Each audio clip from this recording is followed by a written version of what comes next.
This is podcast number 3, or screencast number 3, rather. And what I was trying to do here is to highlight that tool that's called Wakelet. And it's also part of Reading for Context. It's just something I created for you to look at so you would have a little bit more context as you read the article. You can read this before the article, you could read it during the article, you could read it after the article. But information is contextual. It fits inside of an environment. And in this environment, it's the Washington Post. You can see this right here. This is our article. And down here is one approach to the text. It's called SIFT. In other words, you stop, you investigate the source, you find better coverage, and then you trace the claims and quotes and media to the original context. And that's one way to do it. Another way is here. It's very simple. You stop, ask yourself whether you know the website, source of information, what its reputation is. If not, find out. And second, don't get overwhelmed by fact-checking stuff. Just do a few things. Right?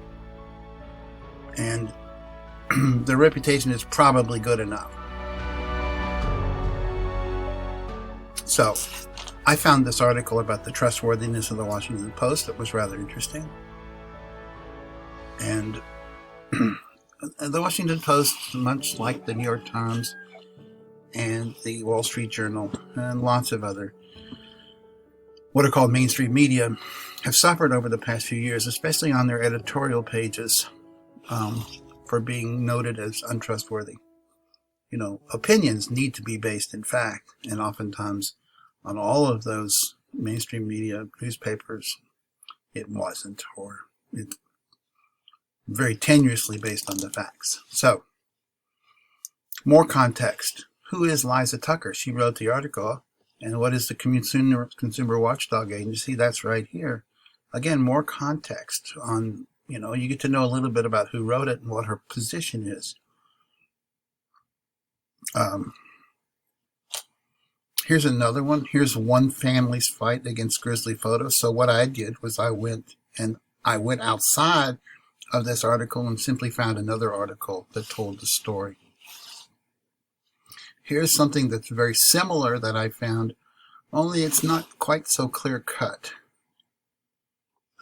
Involves what has been described as an abusive relationship and an attempt to scrub that from the public record. Down here, Another name for this is the right to be forgotten. In Europe, that's what it's called, the right to be forgotten. And you can find out a little more information about that there.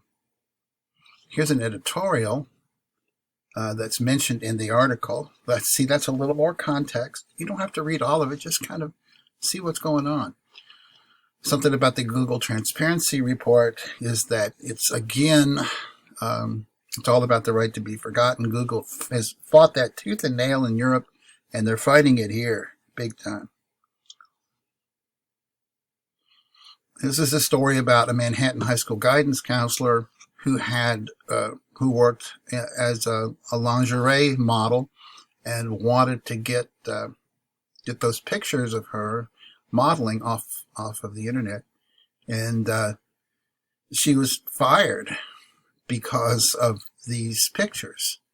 And so, she insisted that she had the right to be forgotten, and the Department of Education says, well, there they are, and Google wouldn't take them off. So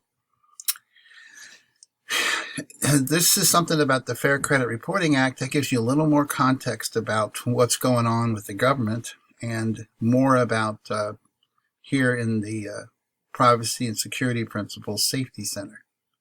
So by the time you've read through all this stuff, you have or skimmed through it. That's all you have to just skim through it. You have a much better idea of the right to be forgotten, or in this case, the right to bury the past online.